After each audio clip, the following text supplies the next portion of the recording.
Salut les amis, j'espère que vous allez bien. On se retrouve pour une nouvelle vidéo. On va évoquer évidemment le tirage au sort du barrage en Ligue des Champions pour le Real. On va démarrer avec les unes des quotidiens madrilènes. As qui titre Gigantes. On aura droit à une finale demain. Carlos Alcaraz face à Novak Djokovic. Novak Djokovic après 5-7 hier qui a éliminé Jannik Sinner et Djokovic qui sera donc à la lutte demain pour aller chercher un 25e trophée du Grand Chelem. C'est assez hallucinant. Et puis on regarde aussi les amis la programmation de cette journée de Liga. On rappelle que le Real jouera demain face au Rayo Vallecano. Aujourd'hui, nous aurons notamment l'Atlético et le Barça, respectivement l'Atlético chez le dernier ou avant-dernier, je ne sais plus trop, en tout cas du côté de Levante, et le Barça sera du côté d'Elche. La une de Marca qui titre Bestial, Carlos Alcaraz lui aussi s'est qualifié en 5-7 face à Alexander Zverev. Grande finale demain, Carlos Alcaraz face à Novak Djokovic. En ce qui concerne le Real, les amis, le tirage au sort de la Ligue des Champions a eu lieu hier. Le Real retrouvera un adversaire bien connu puisque l'on a affronté le Benfica il y a 3 jours et ça sera de nouveau le Benfica. Mourinho fera donc son retour au Bernabéu. Le tirage au sort, donc les amis, le Real affronte le Benfica, premier tour.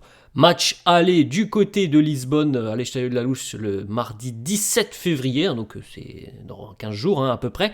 17 février du côté de Lisbonne et une semaine plus tard, ça sera du côté du Bernabéu. On regardera le tirage complet de la Ligue des Champions dans quelques secondes. Real Benfica, donc les amis, c'était soit le Benfica, soit les Norvégiens de Bodo Glimt. Franchement, les amis, j'aurais préféré que ça soit Bodo uniquement parce qu'on vient de jouer le Benfica. Après, je vous l'ai dit, pour moi, les deux équipes sont des équipes très sérieuses, très difficiles à manœuvrer. Mais voilà, on vient de jouer le Benfica, j'aurais préféré affronter une équipe que l'on ne connaît pas beaucoup, entre guillemets. C'est leur première participation à une campagne de Coupe d'Europe. Donc voilà, ça sera le Benfica pour le Real. Et évidemment, comme d'habitude, les amis, mais ça, on le dit quasiment à chaque tirage au sort de la Ligue des Champions, si jamais le Real se qualifie donc pour les 8e, puisque là, entre guillemets, ces barrages, c'est l'équivalent des 16e de finale, si le Real se qualifie pour les 8e de finale de la Ligue des Champions, il y a une chance sur 2 que le Real retrouve Manchester City comme d'habitude, les amis, comme ça, au moins, c'est très clair, et je vais venir là-dessus, mais c'est aussi pour ça que, sincèrement, je n'aime pas du tout ce format de la Ligue des Champions. Déjà, premièrement, je ne comprends pas pourquoi l'équipe qui termine 9e n'affronte pas le 24e de Ligue des Champions. Je ne comprends pas, parce que là, regardez, on retrouve le Benfica que l'on vient de jouer il y a 3 jours. Quand je vais prendre un autre exemple, le Paris Saint-Germain, quand tu joues la Coupe d'Europe, tu as envie d'affronter, c'est normal, c'est dans le nom, tu as envie d'affronter d'autres équipes européennes. Le PSG l'année dernière affronte Brest, cette année ils affrontent Monaco, des équipes de Ligue 1. Voilà, donc franchement je ne vois pas l'intérêt. Et encore une fois les amis, je trouve ça hallucinant que le Real ait encore 50% de chances de retrouver Manchester City. Tous les ans, c'est City. Franchement, je vous le dis, c'est presque lassant, les amis, c'est lassant. On a envie, en tant que supporter, et je pense même que les joueurs aussi, t'as envie d'affronter d'autres équipes européennes. Et non, il y a 50% de chances qu'on retombe sur City, si évidemment on est qualifié. Le tirage complet, les amis, des barrages de cette Ligue des Champions. Le PSG, comme on vient de le dire, affrontera donc Monaco. Galatasaray affronte la Juve. Le Benfica affronte le Real. Et évidemment, les amis, ce que vous voyez à côté, ce sont les équipes qui sont déjà en 8e. Donc il y a 50% de chances que le Real affronte City, 50% que ça soit le Sporting. Franchement, les amis, moi je parie vraiment que ça sera City si on est qualifié. Parce que voilà, soit c'est la malchance, soit c'est des bizarreries de l'UEFA. Je commence vraiment à me poser des questions. On continue. Dortmund-Atalanta. De l'autre côté, Karabakh face à Newcastle. Le FC Bruges face à l'Atlético. Bodo Glimt face à l'Inter. L'Olympiakos face au Bayer Leverkusen. On a une petite information, les amis, sur le match de demain face au Rayo Vallecano. Match important, évidemment, dans la course au titre et une équipe encore une fois qui ne nous réussit pas. La semaine dernière, c'était Villarreal. On avait beaucoup de mal en déplacement du côté de la Ceramica. Et bien demain, c'est à peu près la même chose face aux joueurs de Vallecas. Le Real n'a gagné qu'un seul de ses 5 derniers matchs face au Rayo Vallecano. Une équipe très valeureuse, très bien organisée, qui fait beaucoup d'efforts sur le terrain. Donc encore une fois, c'est un match compliqué pour le Real demain face au Rayo, et on le sait, on l'a plus ou moins entendu et compris les amis, il y aura une ambiance qui sera encore certainement assez délétère envers les joueurs demain. Quelques petites photos entraînement de la veille. Le duel Alvaro Carreras, Kylian Mbappé. La séance spéciale gardien de but aussi pour Thibaut Courtois. Antonio Rudiger était de retour à l'entraînement.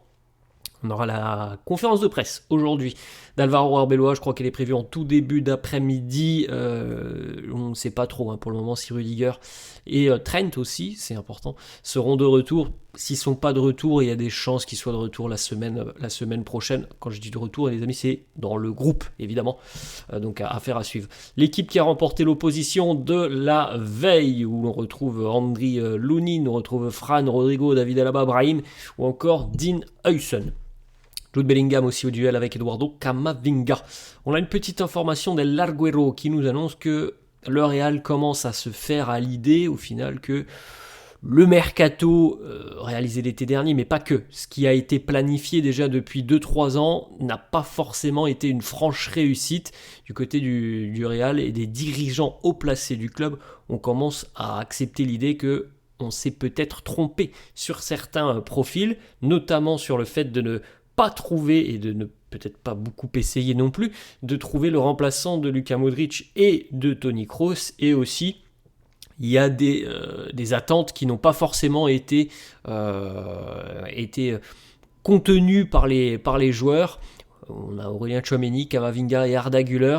On attend plus de leur part. Donc voilà, le Real se dit que quand même, voilà, on attendait mieux de ce qui se passe depuis 3 ans sur les volets 3 ans ou un peu plus, du mercato. 2 informations mercato justement sur mercato hivernal qui va fermer ses portes. Et on a appris donc de Rodra que Ruben Neves, et on l'avait déjà évoqué je crois les amis il y a à peu près 3 semaines, Ruben Neves a offert ses services au Real Madrid, il voulait rejoindre le club, mais le Real a dit non. Déjà pas de signature au mois de janvier, et de ce que j'ai lu, l'âge du joueur aurait été problématique pour le Real. Bon, pourquoi pas. En tout cas, c'est quelqu'un de très expérimenté, Ruben Neves. Et il semblerait aussi que Bruno Fernandes ait été offert au Real Madrid. Le Real a dit non. On a une petite déclat d'Hendrick qui évoque Cristiano Ronaldo. Il nous dit: Cristiano, c'est mon idole. Ce que j'admire le plus, c'est qu'à 40 ans, il continue de travailler aussi dur que n'importe qui. Cristiano qui se rapproche de la barre des 1000 buts. Je crois qu'il en manque plus que 39 pour CR7 qui fêtera d'ailleurs son anniversaire là dans 4 ou 5 jours.